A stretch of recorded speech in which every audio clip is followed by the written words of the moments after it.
Here we are in the beautiful city of Edmonton, Alberta, and I am with a fine gentleman, a most dedicated human being, the past staff sergeant of the police of Edmonton, the past whip of the Conservative Party of Alberta, but above all, so dedicated not just for his children, but all the children.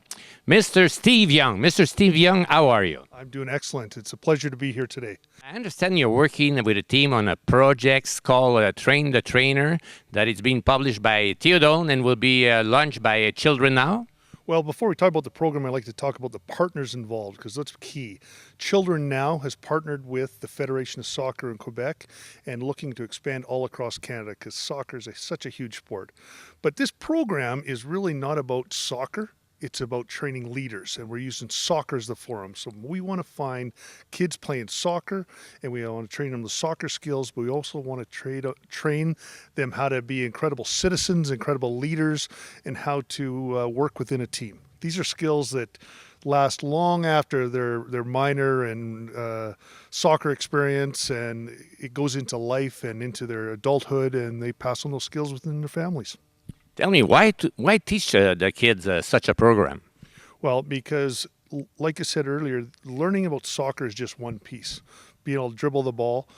But after the soccer game ends, we still want those skills of leadership when you're in the schoolyard, when you're in your classrooms, when you're dealing with issues of society and your community. We want those leadership skills to not only be on the field that we have here, but also in the community and in your cities and for the country.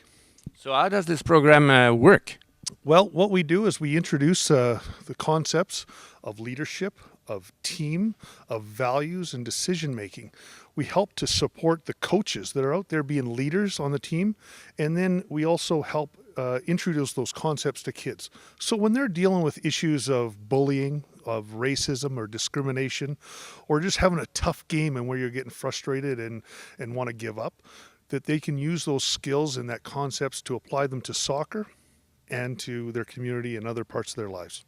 How will this work? Will you have two manuals, one for the trainer and one for the children? Well, the coaches are really going to be leaders in this, so they're going to go through some basic training on the concepts that we talked about, and they're going to have a manual and a program that they go through. It's not going to be onerous, but it's going to be a lot of value.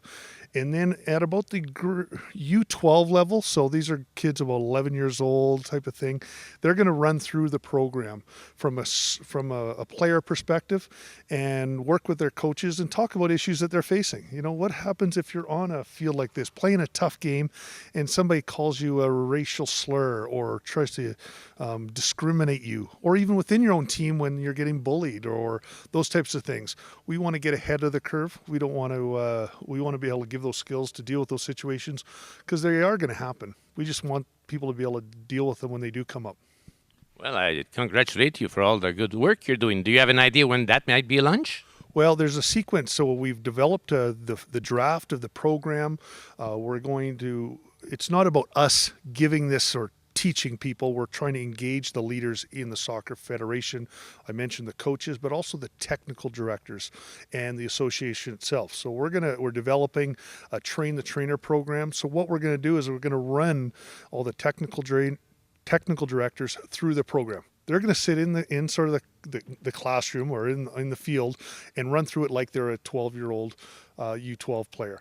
And so they get to understand the experience, discussions about the issues. And then they're going to help facilitate training that program across all the coaches. So we're trying to empower from the top down, but it really is a grassroots thing that every volunteer coach who just wants to help out with their son or daughter has some support from the organization and soccer across Canada to provide that leadership.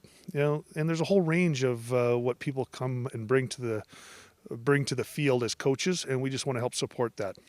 Well, as a matter of fact, that would help children to become respectful citizens, and it will give them the tools to carry on with life, not just with soccer.